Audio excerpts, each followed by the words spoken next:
네, 안녕하세요. 비블리아의 이익상입니다. 시작한 거예요? 네. 김형석입니다. 안녕하세요. 이지은입니다. 아, 예. 이렇게 우리 갑자기 시작한다니까. 네. 들어오십니다. 이익상망이에요. 네네. 그냥 그럼요. 독재자.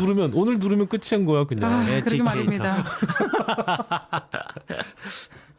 네, 지난 시간 우리 또 댓글들 반가운 마음에 많이 댓글 달아주셨는데 댓글 소개 먼저 하고 시작하겠습니다. 시치미01님, 안녕하세요. 창세기를 시작할 때부터 묵묵히 모든 방송을 청취하고 있습니다. 늘 깨어있는 해석으로 성경을 다시 보게 하는 탁월함이 있어서 좋습니다. 창세기는 새로운 시각으로 보게 하였고 JDP 문서로 살펴보는 관점과 H적 관점에서 이해하시는 목사님의 입장도 좋았습니다. 게다가 랍비들의 관점과 현재 이스라엘에서 행해지는 해석과 행동 등을 첨하여 설명하실 때도 좋습니다. 그런 관점에서 레위기 21장 말씀, 제사장들이 장례를 치르는 일에 대해서 질문이 있습니다. 성경은 제사장이 아내의 장례식에 참석할 수 있는지에 대해서 말씀하지 않으시는데 카이저는 남녀가 한 몸이기 때문에 참석이 가능하다 하고 헤스는 처가 쪽 장례에 참석할 수 없으니 아내의 장례식에는 참석할 수 없다는 관점으로 이야기하고 있습니다. 목사님의 성서적 관점으로는 어떠신가요? 그리고 현재 이스라엘의 제사장들은 아내의 장례식에 참석을 하고 있는지에 대해서 궁금합니다. 어떤 결론이든 훌륭한 답변이 될 것이라 생각합니다. 답변 기다리겠습니다. 감사합니다. 와, 이분 누굽니까?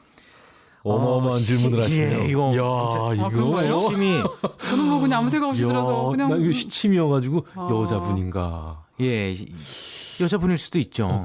그렇지. 조심해요. 예. 그럼요. 나 어떻게? 예, 성차별적인 용어면은 이걸 아는 분이세요? 아니 몰라. 나는 모르는 사람인데 나는 이렇게 김영석 목사가 성차별적이고 아니 왜 김영석 목사님 몰고 가세요? 왜 시치미는 남자는 안 되냐는 거지. 얼굴 빨개졌다. 사실 뭐 이 말을 하고도 나도 참 뭐 꼭 그렇다고 말할 수는 없지만 하지만 비블리아의 공식 입장과는 관계가 없다. 아니, 뭐 여성분을 폄하하려는 게 아니고 시침이 이래가지고 저는 이걸 되게 은혜롭게 들으시는 여성 청취자분이실 거라고만 생각했어요. 왜냐하면 목회자가 남성 비율이 높기 때문에 굳이 변명을 하자면. 네네. 근데 쭉 질문을 다 읽고 났을 때 이건 목회자신 것 같다.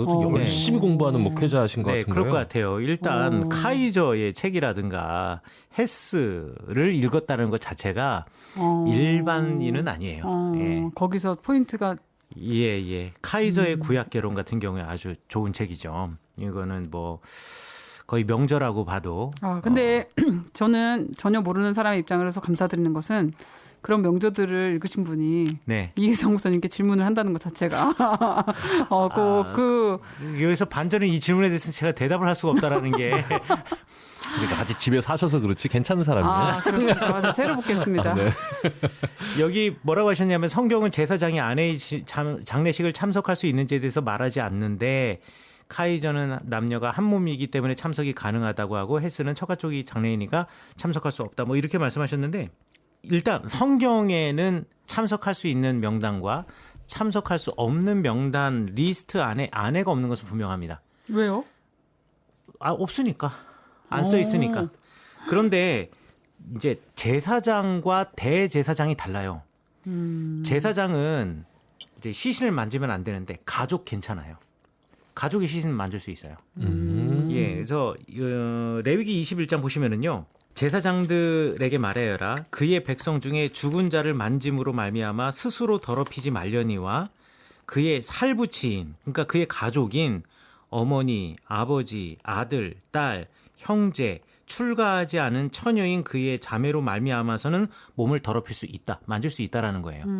만질 수는 있는데 근데 여기서 중요한 건 뭐냐면 몸이 더럽혀지는 건 맞다라는 그러면은 거예요. 부정해진다는 얘기 아니에요? 그렇죠, 그러면은 그렇죠. 가서 뭐 이제 정결례 해야죠. 네, 그럴 똑같이 수는 정결례는 해야 해야 되지만 그래도 시신은 가족의 시신은 만질 수 있다 이렇게 해도 그렇죠. 된다고요. 만질 수 있다라는 표현보다 만져도 상관없다. 뭔가 이렇게 시신을 뭐라고 해야 되나 처리를 해야 되니까 누군가는 그렇죠. 우리 가족 중에 누군가가 돌아가셨으면 옛날에는. 가족된 나로서 그 시신을 운구하거나 그쵸, 만지는 맞아. 거는 너무나 자연스러운 일이고 또 뭐 지금은 뭐 다른 뭐 업체나 뭐 예를 들면 병원에서나 이렇게 해주지만 옛날 같은 시대에는 가족이 하지 않으면 그렇죠. 그런데 되니까. 대제사장의 경우에는 그의 부모가 돌아가셨을 때 부모의 시신 만지면 안 된다라고 이야기를 하고 있어요. 그러니까 제사장은 만져도 돼. 하지만 몸은 더럽혀지는 거야라고 얘기하지만 대제사장일 경우에는 부모님 만지지도 마. 왜냐하면 너는 지성소, 성소를 유일한 사람이니까. 해야 되는 사람이니까 절대 그러면 안 돼라고 이야기를 하고 있어요. 그러니 굳이 따지자면 제사장일 경우에 아내가 죽었을 때 아내의 시신을 만질 수 있다라고 말할 수가 있겠죠. 하지만 여전히 성경에서 말한 것처럼 부정해지는 건 맞지만 자, 요 대제사장일 경우에는 어떻게 되냐? 요거를 대답을 못 하겠어요. 뭐 현재 대제사장이 있다면 현재 대제사장은 어떻다라고 제가 뭐 물어봐서 대답을 받을 수가 있겠지만 현재 대제사장이 없는 거로 그렇죠? 성전이 없으니까 대제사장도 없고요. 이게 어떻게 해석이 되는지 제가 잘 모르겠습니다. 요건 제가 솔직하게 말씀드리겠고요. 아 그거 좋아요. 솔직하게 말하는 거. 예. 모르면 모른다고 하는 게 가장 좋은 명답이라고 네. 생각합니다. 그리고 요거를 제가 한번 질문을 하겠습니다. 이 질문을 메일로 보내면은 또 답해 주시는 분들이 계세요. 라삐님께서 네. 이스라엘의 그 웹사이트 중에 라삐님들이 이런 거 대답해 주는 사이트들이 또 있어요. 미국 신기하다. 사이트도 있고요. 예. 그래서 원래 유대인들은 우리가 전도 안 한다고 말하잖아요. 네. 전도합니다. 저도 이스라엘에서 그거 보고서 깜짝 놀란 사이트가 있더라고요. 전도해요. 그리고 전도를 위한 사이트가 있어요. 전도하기 위한 사이트가 있어서 혹시 여러분들도 관심 있으면 하바드라고 하는 사이트가 있습니다. 하바드인데 스펠링은 CHABAD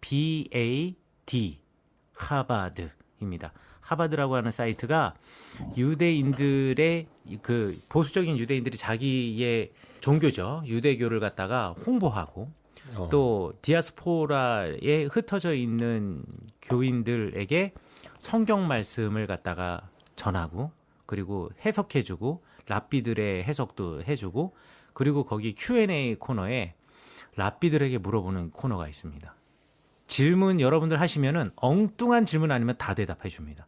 성경에 관한 거라면 그리고 유대교 전통에 관한 거라면 여러분들도 한번 harvard.org니까 한번 들어가 보셔서 궁금하시면은 질문하시면은요 답이 한 3, 4일 안에 오는 것 같아요. 제가 생각하기에는 평균적으로. 그러면 그 이스라엘에 네. 팔레스타인 사람들 중에 유대교를 회심한 사람들이 있어요? 그리고 회심을 했을 경우 유대교에서 받아주기도 하고. 팔레스타인 사람들 중에요. 네. 제가 있기는 할 것 같은데 있는지는 잘 모르겠어요. 왜냐하면 유대인이 되는 데에 그러니까 유대인이란 표현 자체가 되게 웃겨요. 유대인이 이제 민족의 개념이 아니라고 예전부터 제가 설명을 했으니까 유대교의 종교 안에 들어가는 거잖아요. 그렇죠. 종교 안에 들어가는 것은 누구나 가능해요. 한국 사람도 가능하니까. 그렇지. 헤롯도 실은 이두메 사람이잖아요. 그렇죠. 이두메 사람. 그런데 이제 유대 전통을 따르는 것 때문에 유대 사람으로 받아준 거죠. 그렇죠. 세탁이 된 거죠. 그렇죠. 신분 세탁한 신분 거지. 세탁이죠. 그러니까 그게 가능은 한데 예. 그런 경우가 현재 흔하지는 그렇죠. 않은 것 같다. 거의 흔하지는 예. 팔레스타인 사람들이 유대교로 들어가느냐 안 들어가느냐 뭐 들어가느냐의 문제는 사실 뭐 종교적인 개인의 자유라기보다는 이게 또 정치적이거나 민족적인 감정도 함께 들어가 있기 그러니까 때문에 이제 우리 같은 경우에는 새신자 등록 카드 쓰면 기독교인 됩니다. 그렇죠. 근데 이제 너무 쉬워. 유대교인은 좀 뭔가 다른 거죠. 다릅니다. 예, 달라요. 예. 그렇죠. 쉽지 않다고 하더라고요. 그 한국 분 중에서도 그 유대교로 개종하신 분들 있으시거든요. 예, 그럼요. 그분들 엄청 시험 보시고 몇 년씩 걸린다고 저 그렇게 들었어요. 그러니까 그 유대교 전통에 대해서 이해할 뿐만 아니라 유대교 전통을 철저하게 네, 지키시죠. 지키는 것. 네. 그렇죠. 그게 의무가 되는 거잖아요. 네. 그렇죠. 그러니까 그거는 뭐 쉬운 일은 아닌 것 같아요. 네, 어찌되었든 거기다 한번 물어보면 될 것 같은데 두 가지 물어보셔야 되겠네요. 뭐가요? 그 그 시신 만지는 문제랑 네. 김영석 목사님이 질문하신 거 팔레스타인 중에서도 있냐? 있냐? 있느냐? 무슬림이 주이시 된 경우 있냐? 무슬림이 주이시 된 경우는 있습니다. 그건 있어요. 그러나 팔레스타인 사람이 그거는 유대교로 약간- 가느냐. 그건 이건 약간- 정치적인 문제니까. 정치적이니까. 그건 조금 이제 예. 일본 사람이 한국 사람 되는 거니까.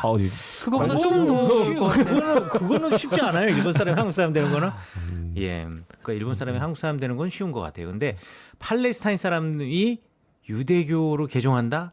이건 이제 생명의 쉽지 위협이 않구나. 좀 있지 그렇구나. 않을까 지금 싶어요.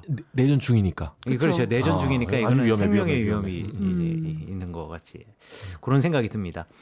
어찌됐든 제가 한번 그 메일 한번 보내보고 답 오면 제가 또 알려드리도록 하겠습니다.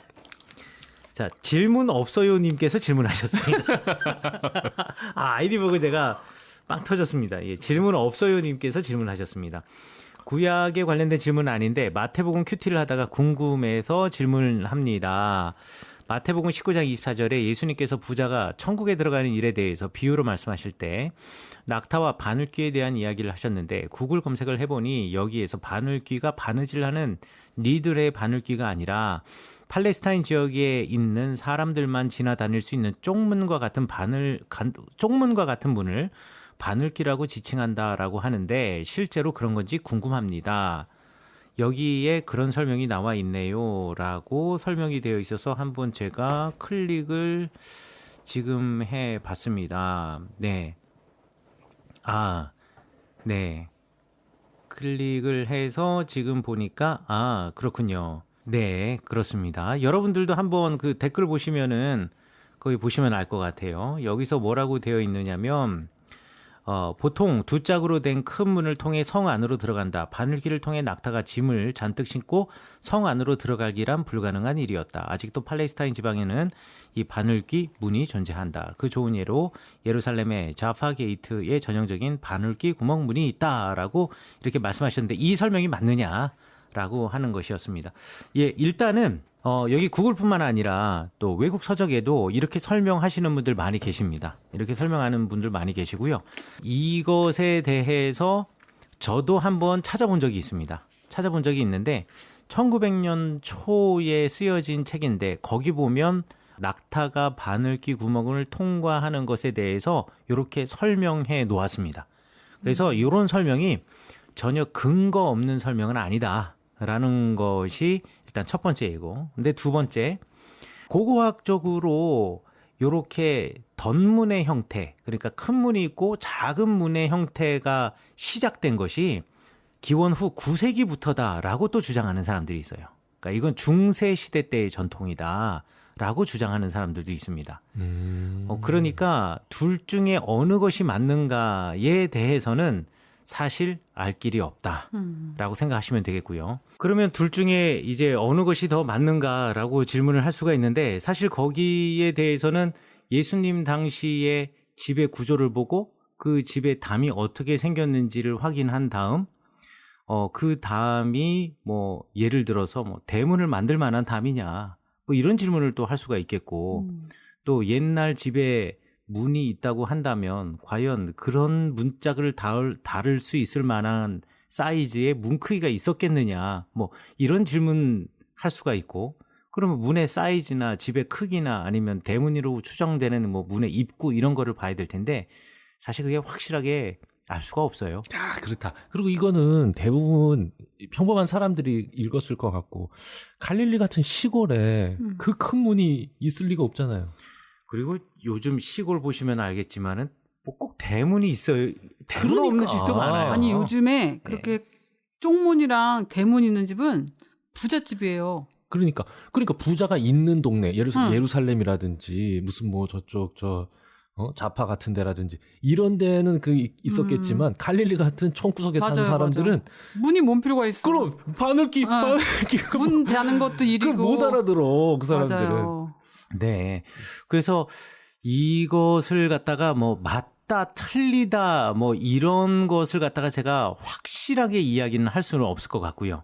그러나 뭐 고고학적으로 사람들이 주장하기를 이런 덧문의 형태가 9세기 이후의 형태라고 한다면 그러면 이 바늘귀 구멍을 작은 그 쪽문으로 갖다 이해하는 것은 좀 시대적으로 맞지 않다라고도 말할 수가 있겠지만 제가 이제 말씀드리고 싶은 것은 이제 중요한 것은 이런 이야기를 하는 예수님의 마음은 그래서 낙타가 그러니까 부자가 천국에 들어가기가 그만큼 어렵다라는 것을 이야기하는 거지. 그렇죠. 그게 꼭 정말 바늘귀냐 아니면 바늘귀 구멍 문이냐. 맞아요. 그게 그게 진짜 바늘의 그 구멍이든, 네네. 이라면. 혹은 그 낙타가 못 들어가는 성의 쪽문이든 네. 해석이 달라지진 않는데 만약에 그쵸, 맞아. 그렇죠. 그걸 이렇게 이제 쪽문으로 해석했을 때 그 의미의 해석이 달라진다면 같이 있는 거 되겠지만 그렇죠. 그게 아니라는 얘기잖아요. 그렇죠. 맞습니다. 그겁니다. 그것 때문에 해석이 달라진다면 그게 문제지만 해석이 달라지는 게 아니라 맞아요. 결국 맞아요. 전하고자 하는 메시지는 똑같은 거거든요. 아멘입니다. 예, 그러니까 이렇게 또 이거를 굳이 이거냐 저거냐를 따질 필요는 없다. 라고 저는 그렇게 생각을 합니다. 맞습니다. 모일회 구름우님. 이분 뭐 거의 VIP시라고 할 수 있습니다. 예, 외울 VIP. 수 있을 것 같아요. 이제 네네네. 저도 네. 너무 반갑습니다. 네. 네. 혹시 이스라엘 VR 성지순례 같은 건 어떨까요? 못 가시는 분들도 있으니 그런 분들을 위한 목사님만의 해설과 꼭 봐야 할 점 등을 담아 제작해 보시는 것도 좋지 않을까. 우리 이런 거 한번 해봅시다. 이런 거를 전문하시는 분이 저희 남편한테 의뢰하신 적이 있었어요. 왜 안 했어? 그거에 상업적이니까. 상업적으로 이제 그분은 정말 전문이죠. 네. 저희 같이 뭐 그냥 어설픈 사람들이 아니고 이렇게 네. 하려고 하는데 목사님이 같이 해주셨으면 좋겠다. 최고지. 근데 이제 그분들은 비영리가 아니기 때문에 네. 거절했었어요. 그거를. 왜? 왜냐하면 영리로 하셨을 때는 저희 남편보다 훨씬 잘하실 수 있는 분이 이미 많이 계세요. 이스라엘에. 근데 저희는 아니야. 아니에요. 아니 훨씬 잘하실 수 있는 분이 많이 합시다. 계시고 이거 다시 진행합시다, 이거. 근데 만약에 비영리로 누군가가 정말 그거를 뜻이 있어서 그 비용을 네. 대시고 대신에 우리가 누군가에게 보게 하는 것도 비영리로 한다 그러면 이제 가능한데 그렇게 되면 또 그게 문제가 되는 게 그 사업을 하시는 분들이나 그런 분들에게 좀 누가 되진 않을까. 이거는 비영리로는 불가능한 일이에요. 왜냐하면 비용이 어마어마하게 들기 때문에 그렇지. 그냥 영상을 찍는 게 아니라 VR이면 그럼요. 이거는 그리고 힘들어요. 이익상이 괜찮은 이유는 뭐냐면 가서 한국말도 훌륭하지만 또 가서 영어나 다른 언어로도 거기에서 이제 설명할 수 있으니까 실제로 이 VR이라고 하는 거는 이게 약간 인터내셔널 해야 됩니다. 네, 그 비용 때문에 아주 기가 막히고 음성이 좋잖아. 그런데 VR은 그냥 그분들이 가서 찍는 거고 음성만 더빙하는 거잖아. 뭐 그렇긴 하죠. 그런데 그거 내가 보기에는 이익상 목사님보다 설명 잘하는 사람을 저는 못 만났습니다. 저 이스라엘 5번 다녀온 사람이에요. 이거는 네? 손이 안으로 팔이 안으로 붙는 거야. 이거는 제가 5번 이미 다녀왔고 CTV나 네. 이미 CBS 이름만 들으면 뭐 아시는 해가지고 분들이 많이 계세요. 벌써 이름만 되면 아시는 분들이 널려 있어요. 다 들어봤어. 또. 아이고. 나를 지금 이스라엘 한인 교민 사회에서 거의 매장시키려고 하는 지금 거의 이스라엘 발을 못 들여놓게 하실 수도 있어요. 이게 이스라엘에 여러분들의 얼마나 좋으신 분이 많은데 왜 자꾸 나를 아니, 이게 철저하게- 사방에 음침한 골짜기로 아니, 끌고 김영성 들어가서 목사님 사람의 마음을 내 주관적인 그렇지, 입장이라 그렇게 이거야. 말씀하실 수 나를 있지. 꼬대기를 치려고. 아니 김영성 목사님은 순수한 마음 정말 난 너무 좋았거든요. 그리고 이익상 목사님과 함께 다녀온 그 성지순례를 자기 인생의 전환점이라고 생각하는 젊은 청년들도 많이 만났어요. 감사하죠. 그는 그분들이 참 괜찮은 거예요. 그러니까 이익상 목사님이랑 함께라면 저는 이스라엘을 한 번 더 갈 용의도 있다. 진짜. 한 번만. 근데 그 청년들이 정말 대단하신 거예요. 왜냐면 저는 이익성 목사님과 함께 성지순례를 네. 최소 한 10번 했어요. 네. 10번. 네. 그 신혼 때부터 해서 이렇게 쫙 풀로 간 게 10번. 뭐 띄엄띄엄 간 것도 몇 번이고. 저는 지금 설교를 들으면서도 가끔 이제 지명에 대해서 나올 때 저희가 내가 갔던 데인가 싶은 데도 있고. 아니 그러면 그때 다른 팀하고 같이 가시는데 거기 중간에 그렇죠. 낀 거죠. 저희끼리 따로 간 적은 없고 팀들이 갈 때 이제 뒷좌석에 하나 이제 이렇게 붙어가지고 붙어서 간 거죠. 그렇게 갔었는데도 정말 은혜 받지 못하는 한 사람이 바로 저였거든요. 그 이제 아내니까 그런 거예요. 이게 맨날 듣던 헤르츠가 항상 듣던 헤르츠니까 졸려. 그런데 맞아요. 우리 같은 사람들은 전혀 들어보지 못한 톤, 예? 그리고 새로운 정보. 이게 만나면서 뭔가 그 뭐라 그럴까 미장센. 성지의 미장센을 만들어내는 데에 이익상의 그 목소리와 설명이 너무 절묘하게 들어맞았다. 미장센이 뭐야? 그거 샴푸 이름 아닌가? 이 사람 구약만 공부했어. 그 영화에 그 무드를 잡아내는 분위기를 잡아내는 색의 톤이라든지 뭐 의상 뭐 이런 모든 것들 이런 거를 미장센이라고 그래요. 분위기. 그래서 샴푸하고 트리트먼트 이름이 미장센. 네. 분위기. 그러니까 그 성지 순례의 그거를 딱 만들어내는데 너무 좋아 진짜. 전 그래서 김영성 목사님의 주관적인 이게 너무 많이 들어갔어. 왜냐면 제가 가끔 보면은 저희 남편 설교 듣다가 저희 시어머니도 조시는 걸 봤거든요. 그리고 요즘에 이제 저희 아이들이 2부 예배 드려요. 저희 교회에서. 네네네. 근데 저희 아이들이 정말 고백하더라고요. 엄마, 내가 오늘 아빠가 담임 목사인데 졸 수가 없어서 얼마나 내가 잠을 깨려고 노력했는 줄 알아요? 그러면서 제가 그래서 그래 애썼다 고맙다 이런다니까요. 잠을 재우는 그런 또 나긋나긋함이 있어요. 제가 알고 있기로 이 VR은 지금 누군가가 만들고 있는 걸로 알고 있고 그래요? 그리고 제가 아마 거절했기 때문에 누군가가 다른 분을 찾아서 작업을 하고 있을 겁니다. 여러분들 조금만 기다려주시면 이스라엘 성지순례 VR로 하실 수가 있고요. 실제로 이스라엘에 통곡의 벽 가면 성전을 VR 투어를 할 수 있게 해놨어요. 그런 기술이 이미 충분하기 때문에 아마 VR로 성지순례 가시는 날도 곧 오실 거라고 저는 생각합니다. 좋습니다. 네. 기대가 됩니다. 아레오바구님께서 96화 사사기 19장부터 21장 레위인의 첩과 베냐민의 전쟁에 대해서 5,000캐시 후원해 주셨습니다. 감사합니다. 감사합니다. 그리고 바보제자님께서 우와 이주행 하신 분 대단하시네요. 초반에 메모하면서 들었는데 저도 다시 들어봐야겠습니다. 라고 하셨습니다. 네, 감사합니다. 메모한다 그러면요 마음이 좀 떨려요. 메모했는데 그 인포메이션 틀리면 어떡하나 싶어가지고 뭐 그런 것도 방송에서 또 수정하면 되는데 거의 예. 틀리는 거 없죠. 네네 거의 틀리는 거 없습니다. 그리고 이주행 하셨다고 이제 이런 얘기 하시니까 생각이 났는데 네. 얼마 전에 네. 양평 사시는 네. 김모 목사님께서 네. 너무 감사하다고 우리 이 비블리아 방송을 위해서 네. 거금을 투척해 주셨습니다. 감사합니다. 네, 저녁 식사 한번 하자고. 너무 감사합니다. 네, 다음에 제가 감사하네요. 녹음 올 때 고기를 사갖고 오는 거예요.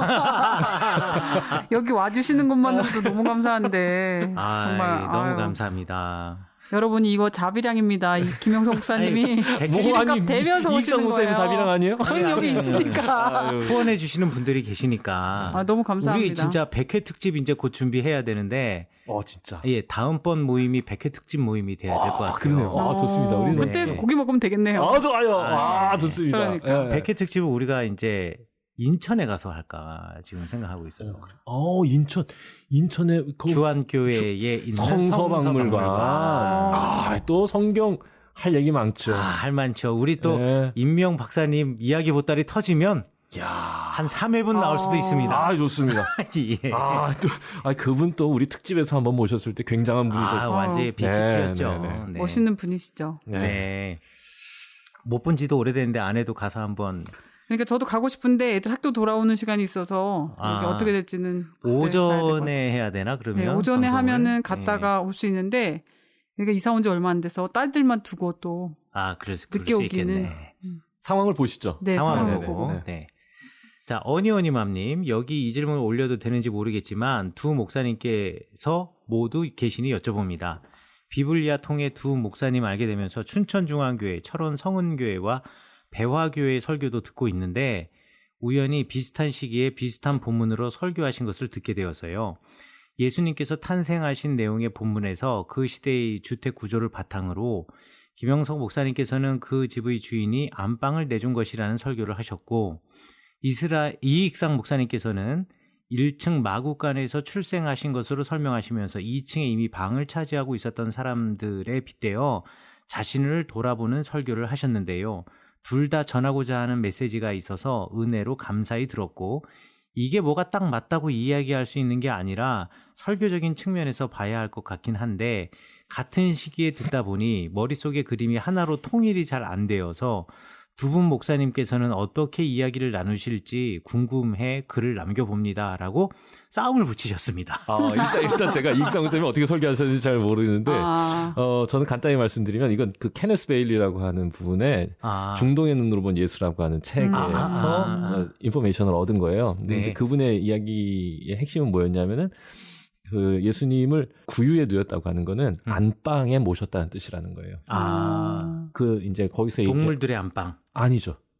그러니까 그 1층이 제일 밑에가 동물들이 네, 이제 네. 하는 데고 조금 올라가서 이제 사람들이 거하는 그렇죠. 데가 있고 아. 바깥에 사랑방으로 객실이라고 부르는 게 있었다는 거예요.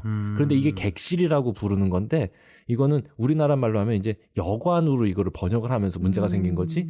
실제로는 그 지역에서는 사랑방, 손님이 오셨을 때 내어주는 방.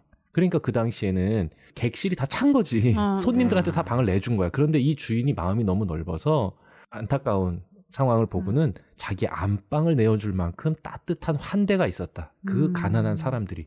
저 밖에서 헤롯 왕은 유아를 다 죽여서까지 그 왕의 출현을 막으려 했지만 가난한 자들은 이 왕의 탄생을 기쁨으로 따뜻하게 맞이했다는 거예요. 왜냐? 구유가 어디에 있었냐?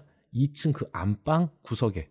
그래서 밤에 자다가 애들이 배가 고프면 그 방 저쪽 그 요렇게 떨어지는 그러니까 1층으로 내려가는 1층으로 내려가는 그쪽에 이렇게 구덩이 같은 걸 파있고 거기에 그 풀 같은 걸 거기다 놓은 거죠. 건초를. 네. 네. 그래서 그걸 쑥 하고 밀면 바닥으로 툭 떨어져서 그 말들이 먹을 수 있게. 네. 그러니까 그 건초가 있는 구유라는 데는 안방에서도 가장 포근하고 따뜻한 자리일 수 있다는 이야기예요. 그래서 저는 그 이야기를 해서 가장 힘 있는 자들의 반대, 가장 연약한 자들의 환대라고 하는 주제를 가지고 설교를 했었던 거죠. 그래서 그거 너무 좋네요. 네, 힘 있는 자들은 빼앗길 게 많아서 주님의 오심을 거부했지만 오히려 가장 연약한 자들이 예수님의 오심을 기뻐했다. 그리고 그들에게 그 이야기가 정말로 복된 소식이었다라고 하는 주제로 이제 이렇게 쭉 해놔요. 이게 그 케네스 베일리라고 하는 분이 그 중동에서 사시면서 이제 미국 학자신 것 같아요. 그런데 그 눈으로 그 문화상을 이제 이렇게 설명해 가신 책이었어요. 그렇군요. 그 설명이 좋은 것 같아요.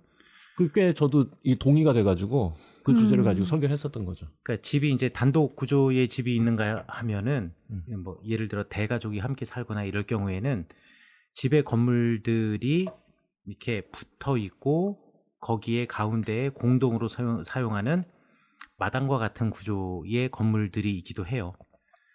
제가 보기에는 그 케네스 베일리라고 하는 그 분이 쓰신 그 글의 배경은 그거를 상정하고 쓰신 게 아니었던가. 그 공동의 마당이 있고 여러 개의 건물이 붙어 있는 구조. 이렇게 된다면 자기가 사용하고 있는 집이 있고 그 옆에 바로 붙여서 뭐 손님이 왔을 때 묵을 수 있는 방, 뭐 이런 것들 따로 마련해 놓을 수도 있겠죠.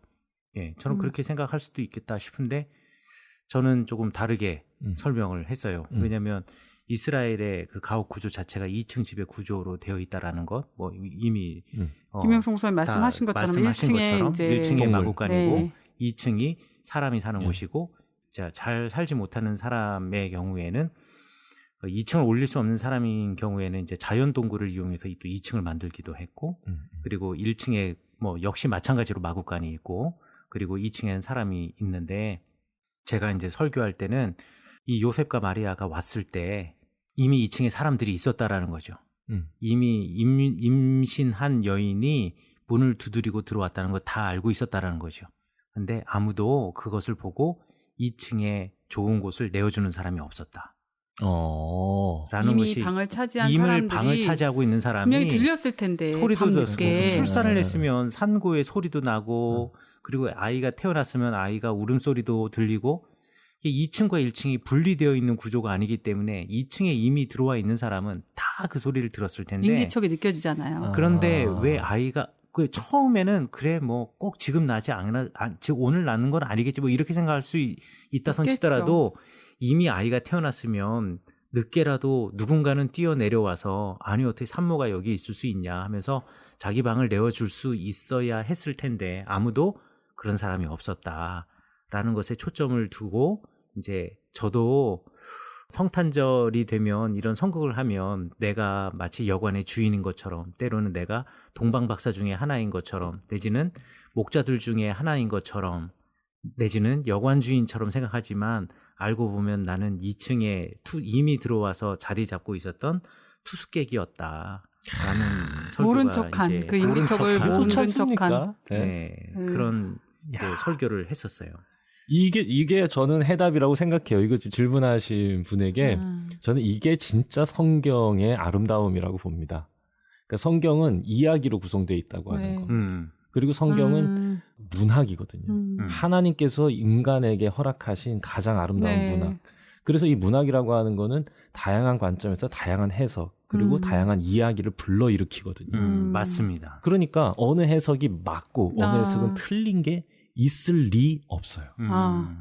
다양하게 그것을 볼 수 있게 하신 거예요. 이거 그 레이첼 에반스라고 하는 젊은 수필가 같은 분인데 다시 성경으로라는 책으로 우리나라에 좀 지금 책이 번역이 나왔어요. 근데 그 책에서 하는 얘기가 꼭 이겁니다. 그러니까 성경은 이야기여서 놀랍다는 거죠. 그렇죠. 네.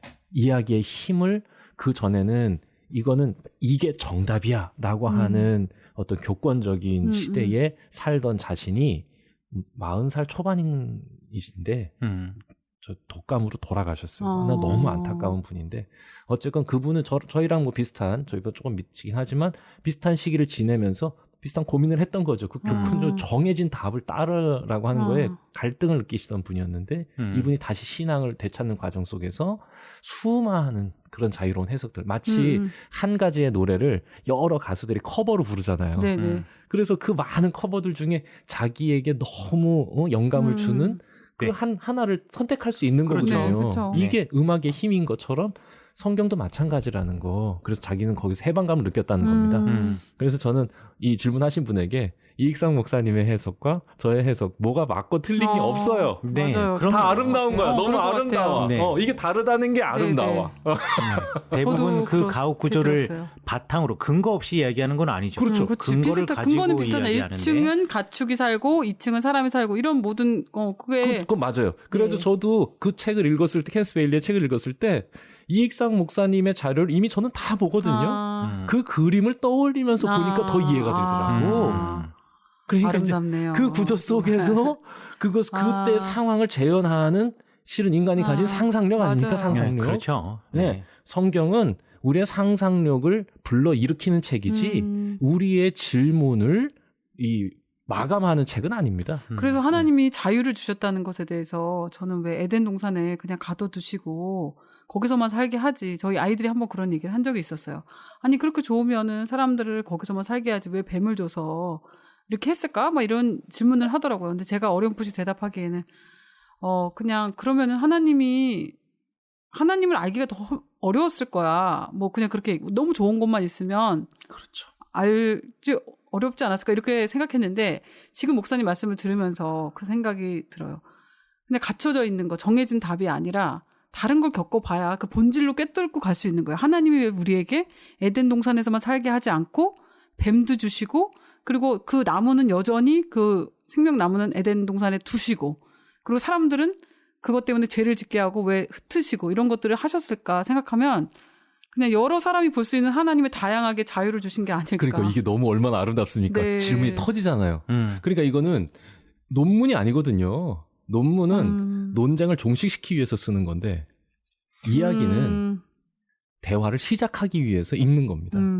그러니까 지금 벌써 창세기를 읽고 우리 아이들이 네, 맞아요. 대화가 시작되죠. 네, 그리고 네. 우리 익상 목사님이 전에도 뭐 하브르타 얘기하시고 이럴 네. 때 보면은 그거를 읽고 성경은 읽고 계속 의논하고 토론을 야기시킵니다.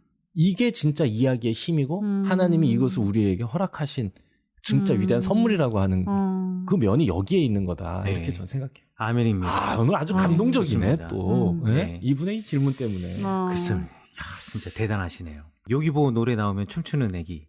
아, 어니어니맘님 아기 아닌가요? 기억이 안 그렇게 얘기하면 제가 어떻게 알겠어요? 이거 지금 맞습니다. 뭘 지금 뭐 이걸 받아줄 수도 없고. 15개월 된 애기인데 요기보 노래 우리 방송 들으면서 왜 요기보 노래 나오면 노래만 나오면 춤춘다. 예, 그럼요. 예. 전 여기 뭐 광고에 나온다는 줄 알았어요. 또 네. 우리 어니어니맘님도 VIP시죠. 그러네요. 네, 그럼요. 진짜. 네. 정말 적극적으로 참여해 주시는. 모일회 구름우님, 아침부터 듣는 중입니다. 오랜만에 올라온 것이라 한 번 듣고 너무 좋아서 다시 또 듣고 댓글만 올렸는데 이렇게. 오늘 댓글도 지금 30분 넘기고 있습니다. 네. 너무 좋아서 또 듣고 일 끝날 때까지 들었네요. 다시 오신 김영석 목사님 말씀과 이익상 목사님의 케미가 너무 좋고요. 말씀해 주시는 것들 들으며 생각하며 또 들었네요. 이제는 이지은 사모님께서 마음을 놓으신 건지 다른 분이 오시지를 않는다고 진행하시는 게 너무 편안해지셨는데요. 경쟁자가 사라졌다 이거죠. 네, 강아지 그림을 이용한 사모님 말씀을 들으며 아, 나중에 우리 딸에게도 이렇게 설명해 주면 되겠구나라고 생각해 봅니다. 얼마나 들었는지 5번, 7번, 10번인가 들은 듯 하네요. 와. 중간에 설명들과 마지막 엔딩 크레딧 또한 최고였습니다.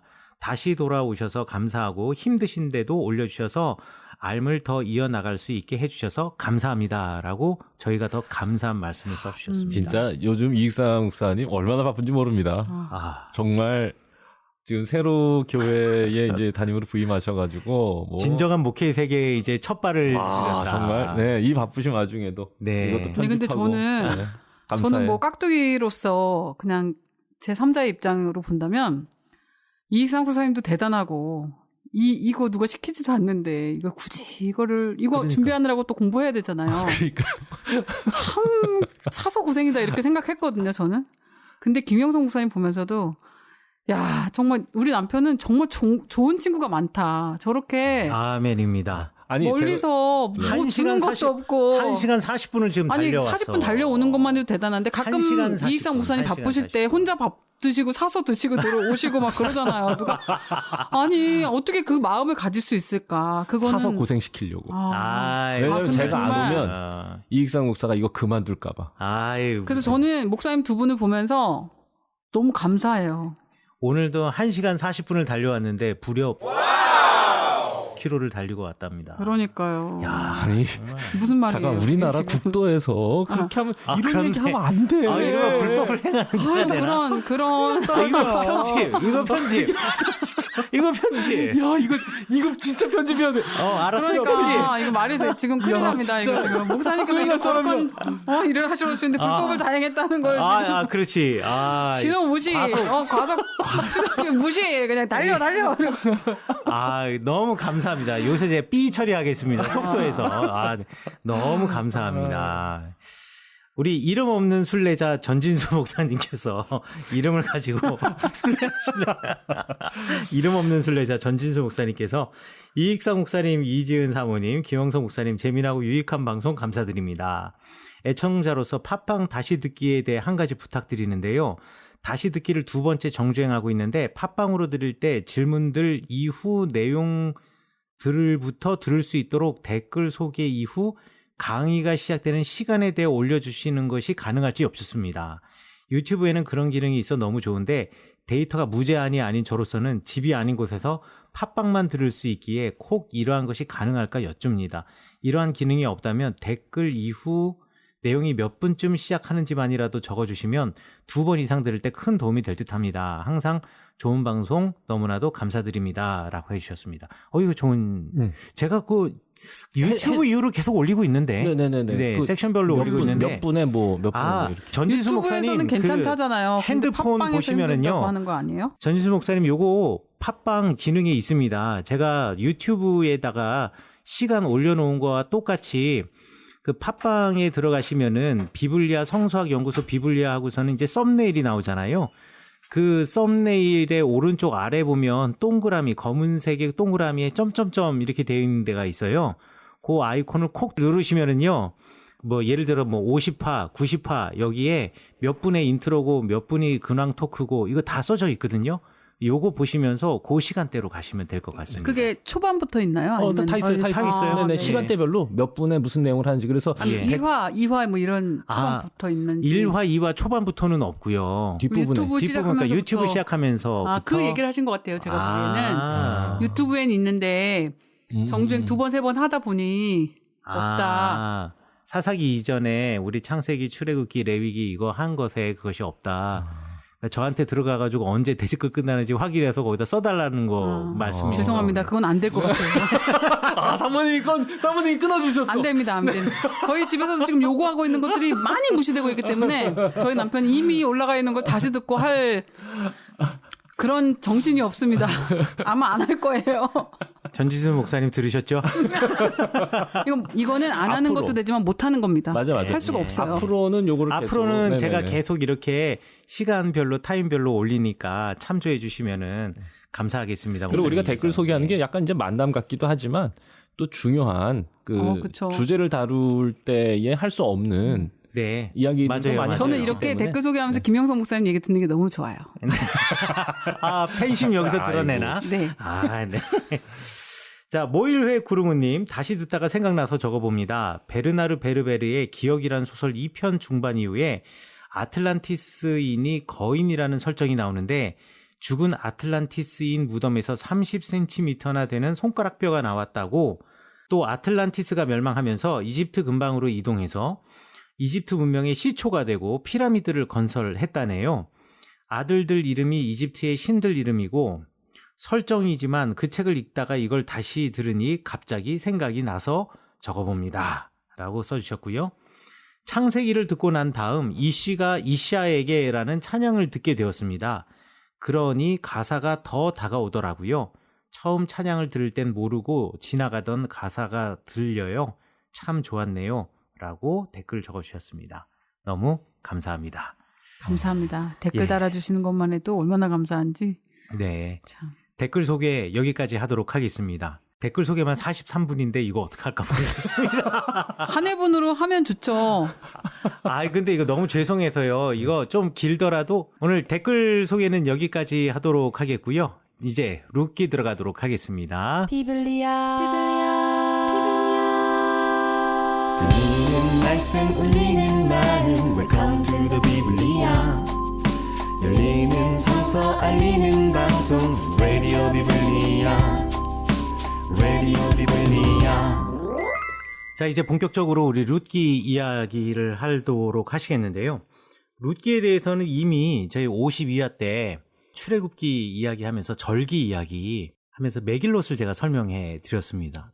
다섯 뭐 두루마리들. 명강이라고 할 수 있죠. 아, 재미있는 각이었죠. 네, 정말. 왜냐하면 이거 뭐 여기 아니면 들어보기 어려운 강의입니다. 메길롯이란 단어는 기억나는데 무슨 강의를 하셨는지 기억이 안 나네요. 각 절기 때마다 읽어야 할 성경들에 대해서 그렇죠. 아. 그렇죠. 네. 예, 그래가지고 77절이 되면 샤봇이 되면은 요 룻기를 읽는다라고 제가 말씀드렸고, 요때가 이제 보리와 밀을 추수하는 네네. 시기였기 때문에 그래서 77절에 이것을 읽는다고 말씀드렸고요. 여기에 관해서 이제 랍비들의 해석에 대해서 설명을 해드렸어요. 그때는 이제 성경을 전체적으로 하는 게 아니라 랍비들의 해석이 워낙에 재미있기 때문에 랍비들이 이름을 가지고 이 룻기를 어떻게 설명하는가에 대해서 재미있게 설명을 해드렸습니다. 그거 여러분들 참조해 보시려면 52화 52화 들어가시면은 한 번도 해주진 않는다. 되게 비싸게 군다. 비싸게 군 게 아니라요. 지금 아. 할 게 너무 많아가지고. 네. 지금 이거 하고 있는 것도 대단한 네. 겁니다. 어떻게 보면. 아, 52화 설명 아주 깔끔합니다. 다시 아이, 들어주세요, 여러분. 예, 재미있습니다. 아, 여기다 끼워 붙이기 해서 붙일까? 뭐 그것도 괜찮지 않아요? 아, 예. 그럼 리와인드 다시 듣기? 안 듣고 싶으신 분들도 계실 수 있으니까. 아, 그런가? 예, 52화 여러분들 한번 가시면은요, 랍비들이 요 등장인물들, 그러니까 엘리멜렉, 나오미, 말론, 기럨, 그 다음에 오르바와 룻, 그리고 보아스, 그 다음에 오베드, 요 이름을 따라가면서 요 룻기를 어떻게 설명했는지에 대해서 설명을 제가 하고 있고요. 기가 막힌 그러면서 설명이다. 그 랍비들이 봅니다. 왜 77절에 그 성경을 유대교 전통에서 읽게 되었는가라는 것을 함께 설명드렸습니다. 여러분들 한 번 더 가셔서 다시 한번 들어보시면 좋을 것 같고, 저도 요거 녹음 끝나고 나면 다시 한번 좀 들어봐야겠네요. 혹시 네, 그것도 실수한 게 있나. 오늘 또 이렇게 이야기 나누다가 그때의 얘기가 또 다시 한번 언급될 수도 있겠다 이런 네, 생각해봅니다. 맞아요. 그럴 수 있을 것 같아요. 이번에는 그 랍비들의 이야기가 아니라 그냥 성경에 나와 있는 그 이야기 그 자체의 흐름을 따라가서 한번 읽어보도록 하겠습니다. 여기 이제 룻기에 보면 배경이 베들레헴에 한 사람이 있어서 그 아내와 두 아들을 데리고 모압 지방에 가서 거류하였다라고 이야기를 했는데, 흉년이 들어서 모압 땅으로 갔다. 흉년이 들어서 딴 땅으로 간 사람들 많이 있죠. 아브라함이 대표적이죠. 흉년이 들어서, 기근이 들어서 이제 이집트로 가는. 그 아브라함이 이집트로 가면서 거의 재앙이 씨앗이 되었잖아요. 우리 창세기 또 아브라함 이야기 들으면 이 아브라함 또 우리가 알고 있는 상상을 깨버리는 분이죠. 그래서 기근을 따라서 움직여가지고 좋은 해피엔딩이 가는 경우가 없습니다. 성경에서 일단 어떤 한 가족이나 한 사람이 가나안 땅을 떠나서 다른 나라로 갔다 불행의 시작이 되는 겁니다. 항상. 어디로 갔는데 불행해지지 않는 경우는 없어요. 무조건 땅을 떠나서 다른 곳으로 갔다 이건 불행의 전조다. 근데 저는 이 비블리아 방송 듣기 전에 그냥 아브라함은 대단하게 신앙을 본받아야 하는 분이라고 생각했거든요.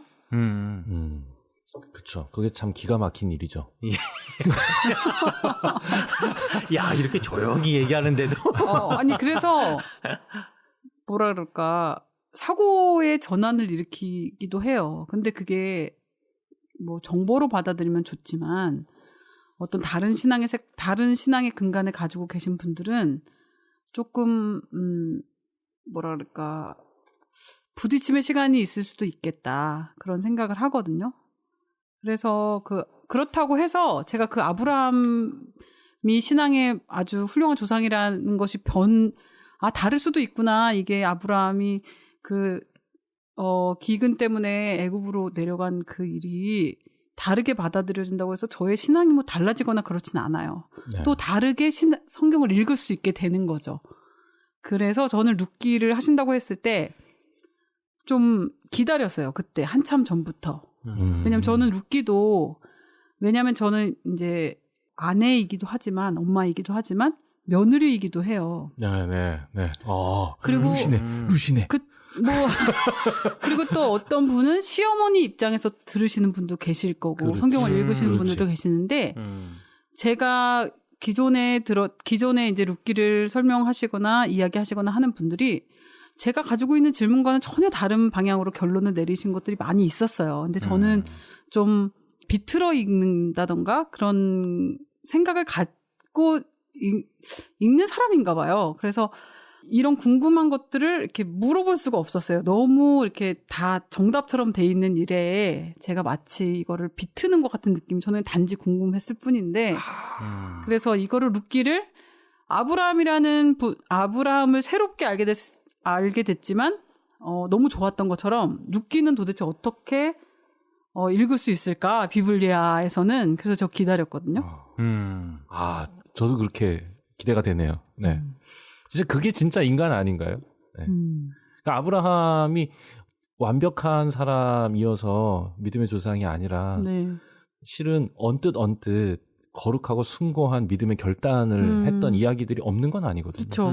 네. 그러니까 우리랑 똑같이 흔들리고 넘어지고 네네. 갈등하고 그랬던 사람이 그래도 매우 큰 사건 앞에서 네. 하나님 앞에서 숭고한 결단을 네네. 하는 것 이건 당연히 우리가 따라야 할 네. 믿음의 본이라고 생각해요. 그렇죠. 그게 아브라함, 이삭, 야곱, 요셉에게 동일하게 다 나타납니다. 네네. 대신 그동안 우리는 그 부분들만을 조명했지 성경이 맞아요. 정말로 네. 보여주고자 네네. 했던 인간의 연약함에 대해서는 네. 조명을 우리가 너무 오랫동안 안 해왔던 게 아니냐. 맞습니다. 네, 이런 맞아. 관점에서 그랬던 얘기하는 것 거죠. 같아요. 우리가 성경에 나와 있는 사람은 완벽할 것이라는 상상을 깨야 돼요.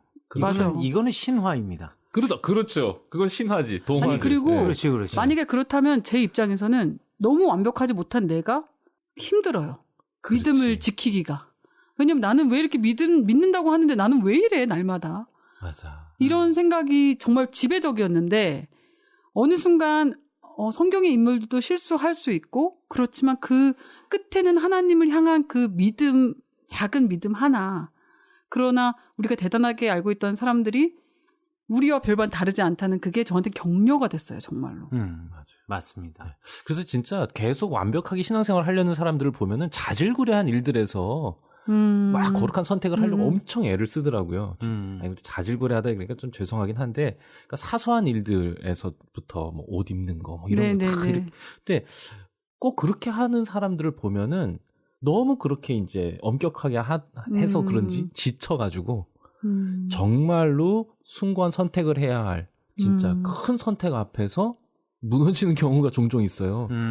저는 오히려 거꾸로 돼야 된다. 그러니까 사소한 선택들에서부터 바꾸는 게 아니라 먼저 첫걸음은 어떻게 내딛는 거냐. 그러니까 사소한 것까지 바꾸는 거는 제일 끝에 가는 겁니다. 그 완벽해지는 거니까. 네. 그런데 우리 같은 사람들은 진짜 인생의 중요한 결정을 할 때 하나님 앞에서 겸손하게 그 뜻을 물어보려고 하는 기도의 시간을 갖고 진짜 숭고한 결정을 내리는 것부터 출발하는 거다.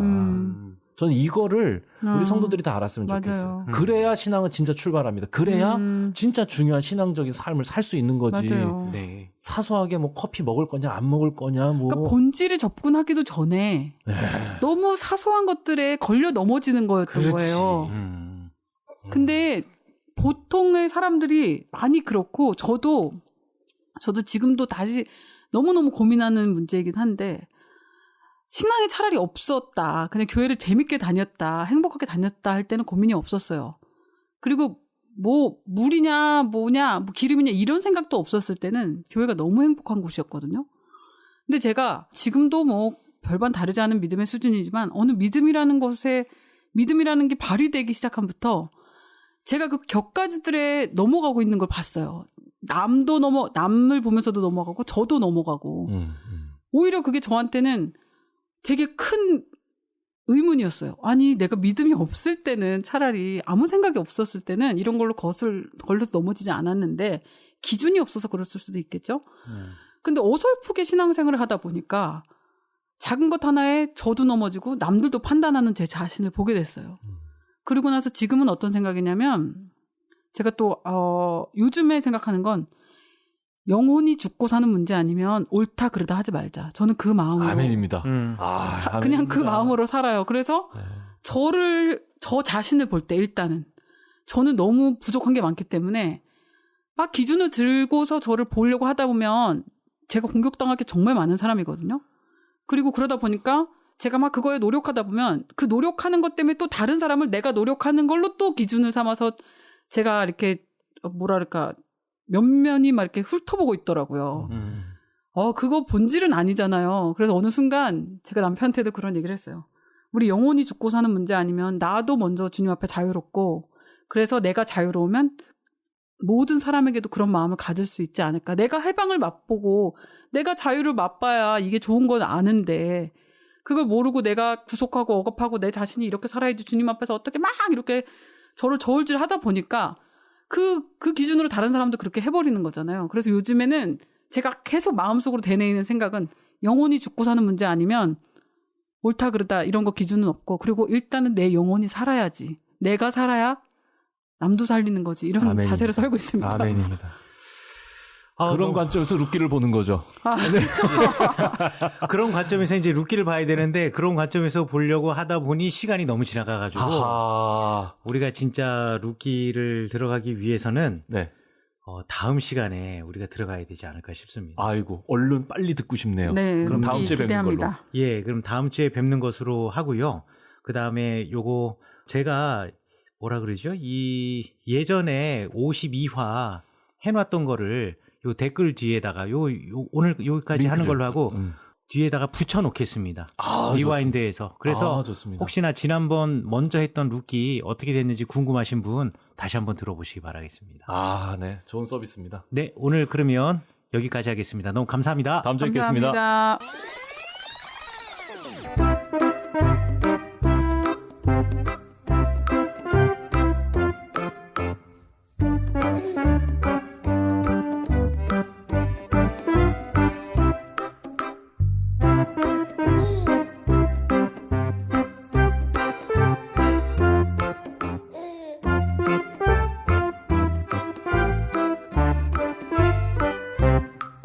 칠칠절이 되면 유대인들은 룻기를 읽어요.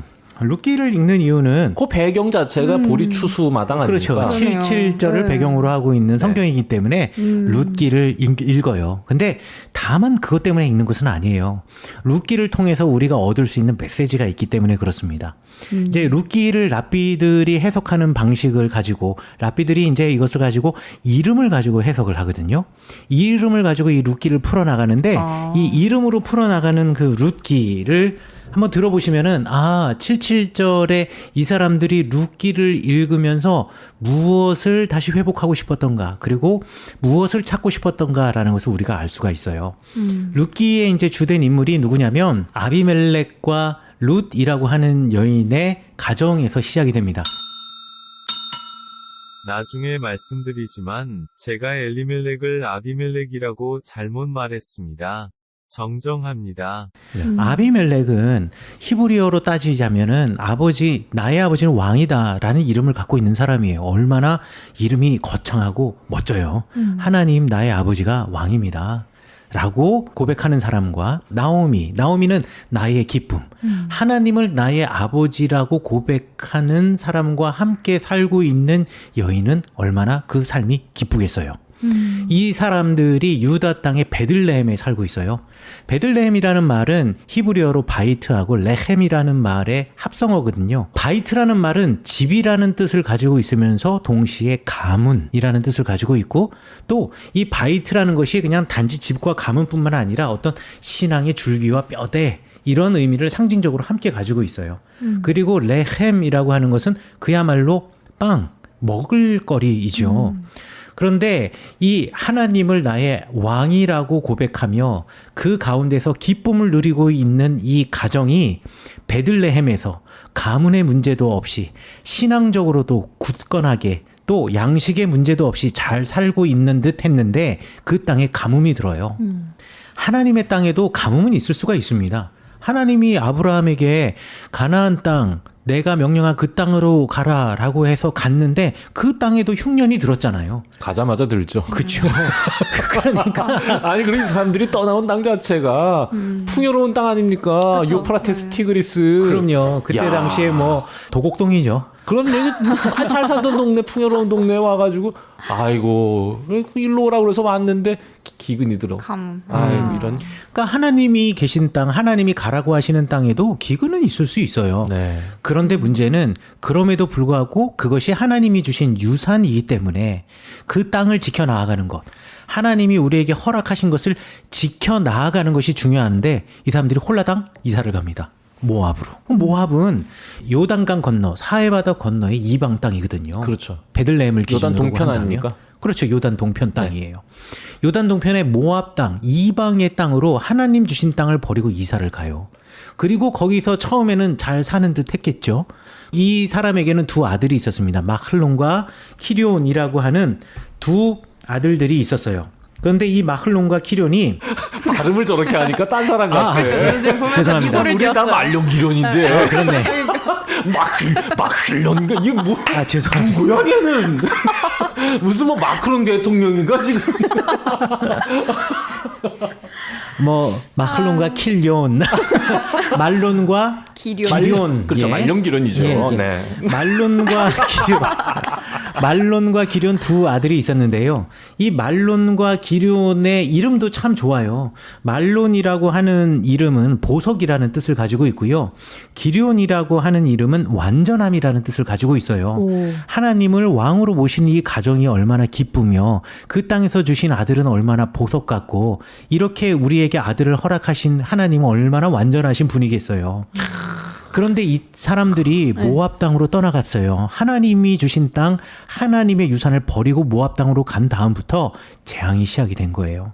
그곳에 가서 처음에는 잘 사는 듯 했죠. 그래서 아들 둘을 결혼을 시킵니다. 결혼을 시켜요. 그때 며느리의 이름이 이렇게 룻과 오르바이지 않습니까? 네. 그런데 그 땅에서요, 아비멜렉도 죽고요. 아, 죄송합니다. 엘리멜렉도 죽고, 제가 아까 보니까 아비멜렉이라고 그런 것 같아요. 엘리멜렉이라고 하셨던 것 같아요. 예, 그렇죠. 엘리멜렉으로 수정합니다. 죄송합니다. 제가 너무 흥분한 것 같아요. 아비멜렉은 아브라함을 만났던 블레셋의 왕의 이름인데. 예. 아. 죄송합니다. 어찌되었든, 예, 제가 낮에 아브라함 얘기하다 와가지고 지금. 죄송합니다. 엘리멜렉인데요. 엘리멜렉도 하나님은 나의 왕이다라고 말하는 엘리멜렉도 죽어버리고요. 잠깐. 아비멜렉은 무슨 뜻이에요, 그럼? 아비멜렉은 나의 아버지는 왕이시다. 나의 아버지는. 아, 예. 엘리멜렉은 엘리멜렉은 나의 하나님은 왕이시다. 하나님은 왕이시다. 예. 예. 그래서 엘리멜렉도 죽어버리고요. 그 다음에 마클론과 말론과 기련도 죽습니다. 네. 예. 말론과 기련도 죽어요. 랍비들이 그 말론과 기련이라는 이름에서 아주 재밌는 또 어근을 찾아냈어요. 말론이라는 말이 보석이라는 어근도 되지만요. 또 어떤 어근도 되냐면 병이라는 뜻도 됩니다. 병이라는 뜻도 되고요.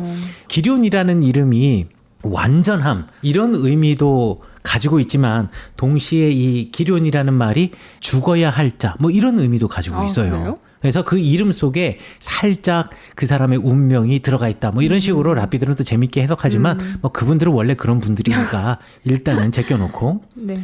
그래서 이제는 나오미하고 오르바하고 룻만 남은 거예요. 자, 그러니까 이 나오미와 오르바와 룻 이런 표현이 조금 근데 과거에는 뭐 이런 표현을 썼고 또 성경에도 그런 표현이 있으니까 그냥 쓰겠지만 과부만 3명이 살고 있는 거예요. 근데 과거에 친척들만 있는 땅에도 과부로 살아간다라는 것이 쉬운 일은 아니었거든요. 그런데 지금 이방 땅 모압에서 나오미는 과부가 되었어요. 남편만 죽은 것이 아니라 믿고 의지했던 아들들도 다 죽었어요. 이제 나를 보호해 줄 수 있는 울타리가 전혀 없는 상태예요. 게다가 홀로 된 또 다른 며느리들, 과부들 둘을 함께 그러니까 이 3명이 함께 살아간다라는 게 모압 땅에서 이 사람들이 얼마나 힘들게 살았을지 우리가 한번 상상해 볼 수가 있어요. 고대 법에도 신명기에도 나와 있는 것처럼 과부들을 보호하는 법은요. 신명기만 나와 있는 게 아니라 함무라비 법전에도 나와 있고요. 고대 근동에 있는 법전에 과부들을 보호하는 법, 고아들을 보호하는 법들이요. 꼭 들어가 있어요. 그만큼 이 사람들의 삶의 위치가 대단히 불안정했다는 걸 알 수가 있죠. 그래서 나오미가 베들레헴에 다시 풍년이 들었다는 소식을 듣고 내가 여기서 이렇게 사느니 차라리 우리 친척들이 있는 그곳에서 빌어먹고 살지언정 거기를 가야겠다라고 생각했던 모양이에요. 그런데 나오미는 이미 친척 없는 그곳에서 과부로 산다라는 것이 얼마나 힘든 일인가를 알고 있어요. 그래서 두 며느리에게 너는 여기 나 따라오지 말아라. 너는 여기 니네 아버지들 있고 이미 너희들은 아직 아이들도 없으니까 다시 다른 사람에게 시집 갈 수도 있을 것이고 그리고 유대인들은 전통에 따라서 결혼을 할 때 내 아내가 내가 죽었을 때 내 아내가 잠시 살 수 있는 여유의 돈 이것을 주게 되어 있거든요. 이 돈들도 혹시나 뭐 성경에는 안 나와 있지만 받은 것들이 있으니까 차라리 아버지의 집에 가서 사는 것이 더 낫겠다. 너희들은 여기서 나와 헤어지자. 나는 베들레헴으로 돌아가련다라고 해요. 그때 이제 성경에 보면은 이 사람들이 다 함께 부둥켜 안고 서로 우는 이야기가 나오죠. 오르바는 이렇게 이야기합니다. 시어머니에게 말하면서 입 맞추면서 작별 인사를 드리면서 시어머니의 말에 순종하면서 자 아버지 집으로 돌아가죠. 그래서 오르바라고 하는 말이 원래는 이게 히브리어 단어를 살짝 이렇게 뒤바꿔 놓은 거예요. 오르바라고 하지만은 오프라라고 읽는 것이 맞습니다. 이 히브리어로 읽으면은요 오르파인데요. 이거 레시하고 페이를 갖다가 이렇게 딱 바꿔놓으면 오프라라고 읽어요. 오프라 윈프리 아시죠? 네. 오프라 윈프리. 오프라 윈프리 오프라가 사슴이란 뜻입니다. 히브리어로. 그래서 그렇게 이쁜 이름을 가지고 있는데요. 그러게요. 이 레시하고 페이만 싹 바꿔서 오르파가 되면은요 이게 무슨 뜻을 갖게 되냐면 뒷목이라는 뜻을 갖게 됩니다. 뒷목이 뭐냐면 시어머니한테 안녕히 계세요 하고 뒤돌았으면 뒷목이 보인다. 보이잖아요. 아니, 랍비들이 해석하는 언어 유희 방식이 같은 거예요. 그래, 언어의 유의죠. 오프라는 아름다운 사슴인데 예, 오르파는 뒷목이다. 아하. 예, 뒷목을 보인 여인이라는 뜻. 그렇죠. 그럼 룻의 뜻은 뭡니까? 친구란 뜻입니다. 어떡해. 진짜 이 성경에 담겨 있는 이 문학적 아름다움을 그러니까요. 정말 우리 발견할 수 있어요. 이건 진짜 언어를 알아야만 우리가 이룰 수 있는 건데 그걸 도와주는 거죠 지금 이 맞아, 방송이. 맞아. 네. 아 너무 감사. 이걸 맞아. 어디서 처음 들어? 알았어요, 저 진짜. 그지? 그 각각의 이름만으로도 이 이야기 구성 안에서 이 사람이 어떤 위치를 차지할지가 보이잖아요. 그렇죠. 그러네. 복선이 깔려 있는 거죠. 맞아. 그리고 나오미만 알지, 우리 나오미 뜻만 알지, 여기 나와 있으니까. 그렇죠. 그래도 얼마나 감사해. 나오미 캠벨이라고 안 한 게. 아, 진짜. 죄송합니다. 제가 잠시 내가 무리를 지금 띄워주려고 하다가 무리를 나를 이렇게 일으켰습니다. 분노하게 해. 죄송합니다. 아니 수준이라는 게 있는 친구가 거라. 데려왔는데 뒷목을 자꾸 자, 그래서요, 그 말에 룻이 뭐라고 대답하냐면, 나더러 어머님 곁을 떠나라거나 어머님을 뒤따르지 말고 돌아가라고는 강요하지 마십시오. 어머님이 가시는 곳에 나도 가고, 어머님이 머무르시는 곳에 나도 머무르겠습니다. 어머님의 결례가 내 결례가 되고 어머님의 하나님이 내 하나님입니다. 어머님이 숨을 거두시는 곳에서 나도 죽고 그곳에 나도 묻히겠습니다. 죽음이 어머님과 나를 떼어놓기 전에 내가 어머님을 떠난다면 주님께서 나에게 벌을 내리시고 또 더 내리신다 하여도 달게 받겠습니다. 야, 영원 어떻게 이러지? 제족이다. 그러니까 이 어떻게 정도면. 이러지? 기가 막히지 않아요? 어마어마합니다. 어마어마해. 이거는 나오미가 룻을 사랑하지 않을 수 없는 표현 아닙니까? 그렇죠. 야, 누구라도 만약 이런 말을 할 수 있다면 진짜. 야, 진짜 그냥 마음을 확 내줄 것 같아.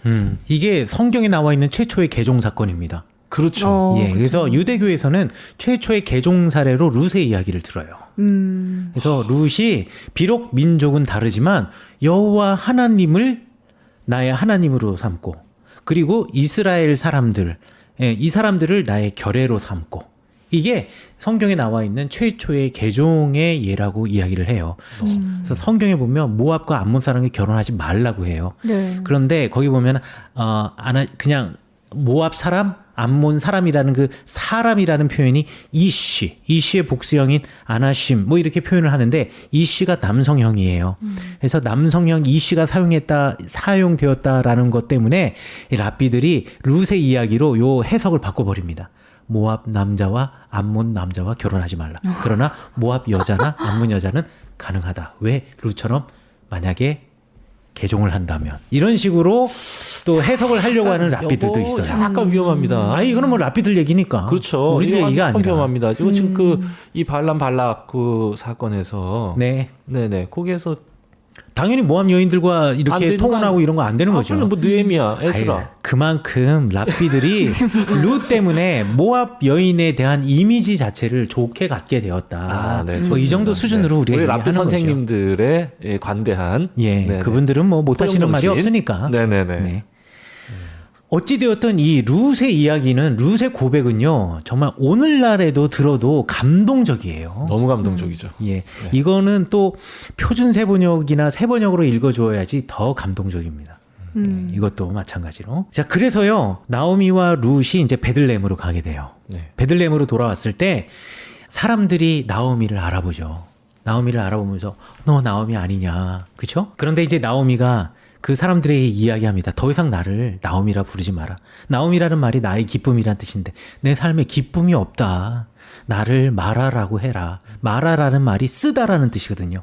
인생이 쓰다라는 얘기예요. 기쁨 찾을 수 없다라는 거예요. 요즘 그 마라탕이 좀 쓴 탕이. 그 얘기 하실까 조마조마했습니다 진짜. 나도 마라탕이라는 지금 게 내가 있어? 하려고 말에 입이 딱 나왔는데 실수다. 뭐 나랑 별 차이 없는 거 아닌가 이 정도면? 아마 근데 청취자분들도 다 그거 생각하셨을 거예요. 입으로 야 어떻게 입으로 내뱉지 않아요. 히브리 말인데 중국말하고 닮아 있을까? 중국말하고 아 마라탕이 중국말이에요? 마라라는 게 중국 마라라고. 소스거든요. 네, 소스 이름이. 중국 그 무슨 열매 아주 입 화게 하는 약간 매운맛 나는 열매 맞아요. 있어요. 아 그게 마라예요? 네. 아, 향신료. 엄청 매운. 네, 중국 향신료. 중국 사람들이 성경을 읽어서 그러나? 빨리 넘어가요. 네. 죄송합니다. 하여간에 그래서 인생이 쓰다. 그래서 마라라고 불러라 라고 이야기를 해요. 그리고 나서 베들레헴에 가까운 친척 보아스라는 사람이 있었습니다. 가까운 친척 보아스라는 사람의 밭에 가서 일을 하죠. 밭에 가서 일을 합니다. 그래서 랍비들이 뭐라고 얘기했냐면 이 사람들이 베들레헴에 돌아왔어요. 베들레헴에 돌아와서 보아스 같은 괜찮은 사람 때문에 이제 베들레헴에서 먹는 문제는 해결이 되었다. 왜? 레헴의 문제는 보아스가 자기 밭에서 곡식 나달 떨어진 것을 먹게 해주었으니까 유대인들의 농사를 추수하는 방법 중에 어떤 방법이 있냐면 어떤 룰이 있냐면요 절대 밭의 가장자리까지 다 낫을 쳐서 안 됩니다. 그리고 낫을 쳤을 때 예를 들어 이렇게 볕단을 뭐 요즘은 트랙터나 뭐 이런 거로 저거를 하니까 추수하는 걸로 하니까 문제가 없지만 예전엔 다 손으로 잡아서 낫을 딱 쳤을 거 아니에요. 한 번 딱 쳤는데 안 잘린 것 있죠. 네네. 다시 두 번 낫을 내는 게 아닙니다. 한 번에 쳐야 돼. 한 번에 치고 안 잘린 건 그냥 놔두는 거예요. 그러면서 가는 거예요. 그러면 그걸 누가 쓰냐, 누가 가져가냐? 어려운 사람들이 가져가는 가난한 사람들, 고아들이나 이런 과부들이나 이런 사람들이 가져가는 거예요. 지금 룻이 보아스의 밭에 간 거예요. 보아스의 밭에 갔을 때 보아스는 저 사람이 내가 도와주어야 할 나의 친척이라는 걸 알고 있었어요. 그래서 이 사람들에게 자비를 베풀기 위해서 하인들에게 굳이 너무 힘차게 치지 마라. 2번 치지 마라. 오, 로맨틱해. 한 번 딱 치고 넘어가고 밭의 가장자리 다 치지 마라. 그리고 일부러 흔들어서 조금 이렇게 떨어뜨려 놓기도 하고. 그러면 이제 룻이 뒤를 쫓아가면서 그 떨어진 것들, 미처 못 친 것들을 갖다가 전부 다 가는 거죠. 여기 보면 15절에 그렇게 돼 있어요. 룻이 이삭을 주우러 가고자 일어섰습니다. 보아스가 젊은 남자 인꾼들에게 일렀습니다. 저 여인이 이삭 주울 때에는 곡식단 사이에서도 줍도록 하게나. 자네들은 저 여인을 괴롭히지 말게나. 그를 나무라지도 말고 오히려 단에서 조금씩 이삭을 뽑아 흘려서 그 여인이 줍도록 해주게. 야, 그러니까 참 너무 아름답다. 정말 괜찮은 사람이에요. 네. 이 보아스라는 따뜻한 사람. 사람이에요. 너무 아름답다. 그런데 이게 보아스의 의무예요. 왜냐하면 이스라엘은 고엘이라고 하는 제도가 있어요. 네. 내가 보호해 주어야 할 사람. 그러니까 내 가까운 친척은요, 반드시 내 친척이 어려움을 당했을 때, 내 가족이 어려움이 당했을 때 그냥 모른 척해서 안 돼요.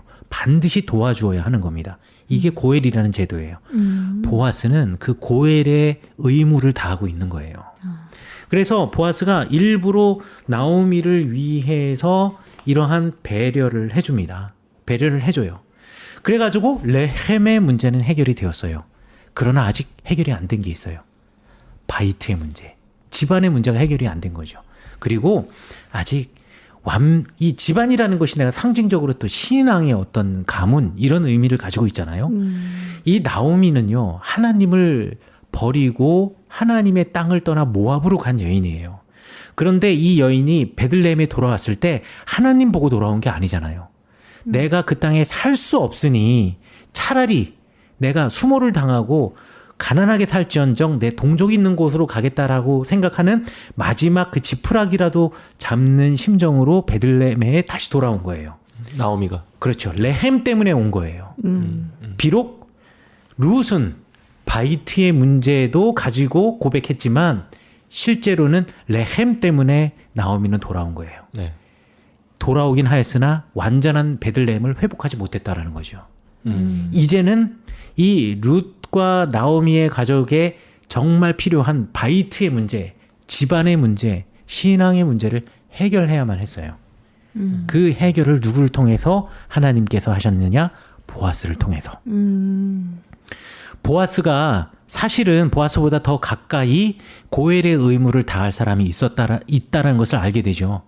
그래서 룻과 결혼을 해서 룻과 결혼을 해서 살고 싶은데, 그리고 그를 도와주고 싶은데, 그러기에는 나보다 더 가까운 사람이 있는 거예요. 그래서 그 사람에게 찾아가서 이야기를 하죠. 야, 너가 고엘의 의무를 제일 먼저 행해야 할 가장 가까운 룻의 친척, 나오미의 친척으로 바로 친척이 알고 보니 너인데 네가 이 의무를 다 하겠느냐. 근데 그 사람이 그걸 거절합니다. 이게 고엘의 의무를 거절한다라는 것은요, 사실 민족으로서 의식이 없다라는 거예요. 고엘의 의무를 다할 경우에는 사실 자기한테는 손해보는 게 많아요. 왜냐하면 거두어들이고 그 사람의 그 가정의 모든 것을 자기가 다 돌봐줘야 되거든요. 그렇다고 해서 내가 그 사람으로부터 받는 것도 없어요. 그저 주는 거예요. 그렇기 때문에 경제적인 것만 생각한다면 고엘의 의무를 다할 필요가 없어요. 그래서 그 현실적인 사람은 그 권리를 포기합니다. 그래서 신을 벗어버리고, 그리고 그 권리를 그 다음으로 가까운 보아스에게 양도해요. 그때 보아스가 자기가 받은 그 양도된 권리를 가지고 룻과 결혼을 해서 그 가문을 잇게 됩니다. 나오미의 가문을. 그래서 룻과 보아스가 결혼을 하게 되고요. 그 룻과 보아스가 결혼해서 낳은 아들의 이름이 오벳이에요. 오벳이라고 우리말 성경에 나와 있는데 히브리어로 읽다면 오베드입니다. 할아버지의 이름이 얼마나 거창했어요. 엘리멜렉, 하나님은 나의 왕이시다. 아버지의 이름은 얼마나 거창했어요. 그 룻의 아버지가 말론이거든요. 보석, 값비싼. 그런데 나의 하나님이 왕이시다. 나의 하나님이 왕이시다라는 이름을 갖고 있는 할아버지. 그리고 보석이라고 이름하고 있는 아버지는 하나님을 떠났어요. 이름값을 하지 못했던 거죠. 이제는 이렇게 겉으로 보이는 번지르르함이 아니라 정말 삶으로 보여주는 하나님을 왕으로 섬기는 자녀 되어야 되지 않겠느냐. 이름이 오벳이라고 이름을 지은 거예요. 오벳의 이름은 종이라는 뜻입니다. 그러니까 진짜 하나님을 만나고 진짜 다시 가족이 회복이 되고 진짜 가문이 일어서고 진짜 신앙이 바로 서게 되었을 때 그 이름은 엘리멜렉, 말론 이런 거창한 이름이 아니라 오베드라고 하는 겸손한 이름이 될 수밖에 없다라는 거예요. 이 오베드가 바로 이새의 아버지고 다윗의 할아버지가 되는 거예요. 이게 다윗 가문의 이야기면서요. 잃어버렸던 나의 신앙 그리고 잃어버렸던 나의 바이트의 문제, 가문을 통해서 이어지는 나의 어떤 신앙의 큰 뼈대, 이것을 회복하는 이야기가 77절의 이야기입니다. 그래서 사람들이 이 77절에 농사력의 의미로 따지자면 보리를 수확하고 또 그것을 갖다가 종교적으로 우리가 이제 접근을 했을 때 이것 때문에 우리 기독교인들은 오순절의 이야기가 되고 또 유대인들은 이것을 갖다가 하나님의 율법을 받은 절기를 지킨다라고 생각을 하고 있잖아요. 네. 우리가 그 율법 하나님의 말씀을 받음으로 그래서 우리가 어떻게 되어야 하겠냐라는 거예요. 종이 되어야 한다라는 거예요. 그리고 그 율법을 가지고 우리가 무너졌던 우리의 신앙을 다시 바로 세우고 단지 레헴의 문제에 매달려 사는 것이 아니라 우리의 바이트, 신앙의 문제까지도 회복되어서 진정한 베들레헴이 회복되어야 우리에게 다윗의 왕국과 같은 진정한 온전한 하나님의 나라를 세울 수 있다라는 신앙의 고백을 77절 날 4장밖에 안 되는 이 룻기를 읽으면서 이스라엘 사람들은 다시 되뇌이는 거예요. 또 농사력의 입장에서 이 77절을 보자면은요. 이 시기가 보리를 추수하고 나서 곳간에 많은 것을 거두어들이고 행복하고 그리고 모든 것에 만족하고 풍성한 시기잖아요. 그런데 다만 내 곳간에 쌓여 있는 저 밀가마, 보리 가마만 보며 만족하지 말라는 거예요. 그것은 베들레헴에서 레헴 그것 하나만을 보고 만족하고 레헴 하나만을 추구하는 삶이라는 거죠. 우리가 정말 추구해야 될 것은 내 곳간에 무엇이 쌓여 있는가 그리고 내 곳간에 무엇을 쌓을까가 아니라 바이트의 문제, 내 삶의 문제, 내 신앙의 문제라는 거예요. 그래서 77절의 룻 이야기 또 보아스를 통하여서 룻의 가문과 그리고 나오미의 가문이 세워지는 이 이야기를 통해서 하나님께서는 진정한 베들레헴을 회복해야 한다라는 것을 우리에게 알려주고 있는 거죠.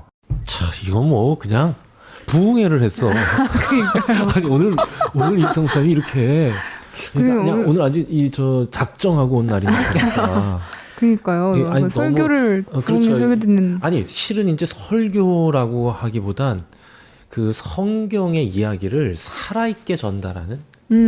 그렇죠. 그러니까 그냥 문자로 우리가 읽을 때는 차마 상상하지 못하는 현장감과 또 조금 우리가 이 몰랐던 것 때문에 뜨지 못했던 개념들, 의미들을 싹 열어주면서 그 성경 이야기 안으로 우리를 확 이제 끌고 들어온 거죠. 왜냐하면 성경 이야기 한 20분 정도 지금 하신 것 같은데. 네. 나 혼자서 그랬나? 네. 벌써? 그 긴 시간 동안 거의 성경 이야기를 풀어주신 거예요. 그런데도 그게 마치 우리에게 설교처럼 들리는 이유가 저는 거기에 있지 않았나. 그러면서 저는 이 생각했습니다. 야, 그래. 그러면 이거는 성령 강림절에 읽어야 되는 거잖아요. 그렇지. 그렇죠. 네, 성령 강림절에 읽어야 되는 거니까 성령 강림절 3주 시리즈 나옵니다. 어이? 왜냐? 첫 주는 사도행전 2장 해야 돼요.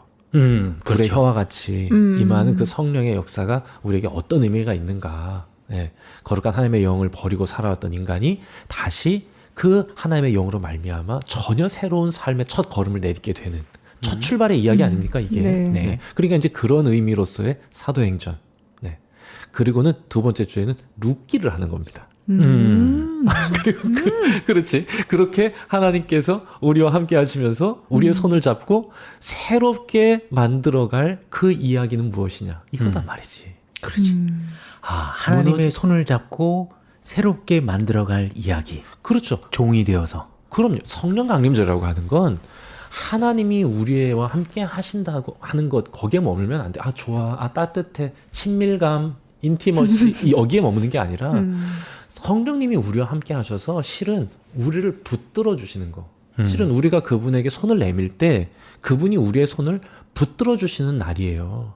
그렇다면 저는 우리의 손을 붙들어 주시는 하나님께서 우리의 손을 잡고 하시려는 바가 있다는 걸 깨달아야 한다는 겁니다. 그러니까 그걸 깨닫는 날이 실은 성령 강림절이에요. 하나님은 나의 손을 잡고 어떤 일을 시작하실까? 어떤 일을 시작하기 원하실까? 그러면서 그의 뜻을 찾게 되고 그의 나라를 구하게 되는 그런 변화가 경험되어지는 거 아니겠습니까? 그러니까 이제 그게 첫째 주에 해야 될 설교라고 하면 둘째 주는 바로 이거죠. 그분이 뭘 하시냐? 아, 우리가 무너졌던 신앙의 이 가문을 뿌리를 다시 세우고. 뿌리를 그 본질을 다시 세우기를 원하신다. 그래서 우리가 진정한 종되게 하신다. 아, 이게 너무 아름답잖아. 예? 이게 진짜 신앙인의 새로운 이야기다라고. 자, 이건 이제 두 번째 주. 지금 목사님 너무 잘해. 그런 거기에다가 하나 더 붙이면 제가 아까 이름 하나 설명 안 한 게 있는데 보아스라는 이름이 보아스. 생명력이란 뜻이에요. 힘과 생명력. 그렇구나. 생명을 만나는 곳이구만. 그렇죠. 결국에는 이 룻을 룻이 손 내밀었을 때 보아스가 손을 잡아주네. 참 이게 은혜가 됩니다. 이런 많은 상상들을 잘 활용하셔서 설교하시면 될 것 같고 마지막 세 번째. 내가 세 번째가 궁금해. 뭐. 출애굽기 19장입니다. 출애굽기 19장 아까가 아니지. 지난주에 지난주에 결국 저랑 같은 거 아닌가요, 여러분? 지난주에 이익상 목사님이 말씀해 주신 것, 와 완전 뒤통수를 한 대 얻어맞은 기분이었는데 이 77절이 단지 보리추수, 그러니까 첫 추수의 감격뿐만 아니라 실은 하나님께서 이스라엘에게 처음으로 다시 말씀하시는 날이에요. 말씀을 떠났던 이스라엘, 다시 말하면 가나안에서 살아야 했던 이들이 지금 이집트에서 무려 400년을 지내다가 하나님의 손을 붙잡고 새로운 믿음의 길을 아가서 부르면서 떠나온 거 아닙니까? 맞습니다. 네. 그리고 나서 49일이 지났을 때 그날 하나님이 드디어 말씀하십니다. 흑암과 혼돈 가운데에 말씀하심으로 빛과 아름다운 질서의 세상을 창조하셨던 것처럼 하나님은 흑암과 어둠 가운데 있었던 이스라엘을 구원하셔서 그들에게 다시 말씀하심으로 하나님의 새 창조를 이루기 원하신다. 그게 결국에는 성령 강림절의 사건과도 연결되고 또 룻의 이야기를 통해서 우리 실제적인 현실 속에서 회복하고자 하는 삶의 이야기와도 연결된다. 이렇게 3주 시리즈가 나온다 이것이죠. 어떻게 이렇게 되냐? 야, 이거는 나는 그냥 얘기했을 뿐인데 저기만 저 머리에만 들어갔다 나오면 그러니까. 이게 막 이렇게 정리가 돼가지고 그러니까요. 이건 너무 은혜가 됩니다. 진짜 목사십니다. 야, 다음 2020년 성령 강림절 3주 설교 정해졌어요. 네. 너무 의미 있다. 진짜. 그거 설교 원고 쓰시면 저한테 좀. 그러면 저는 그 다음에 2021년에 그거를 그대로 이렇게. 아이고, 참. 야, 이거 너무 은혜가 되잖아. 룻기를 이렇게 따뜻하게 들어본 적이 없어요. 맞아요. 그냥 항상 보아스 로맨티스트인데. 맞아. 그렇지. 그래서 뭐야 이 사람 뭔가 딴마음 푸는 거 아니야? 룻이 너무 예뻤던 거 아니야? 뭐 왜? 이런 입장이었죠. 네. 마치 그 김동인의 감자를 보는 듯한. 야, 그러니까 이게 뭔가 선한 의도를 보이는 게 아니고. 아이고 참. 그래요, 이 부끄러운 눈 반성합니다. 그러니까. 룻기를 이제 읽는 시각을 조금 바꿔보시면은 되게 좋을 것 같아요. 여기 봐 소파 우리 집에 있어 의자로 소파로 침대로 여기 보는 편안해 여기 보러 힐링해 여기 보러 모두 행복해 여기 보 여기 보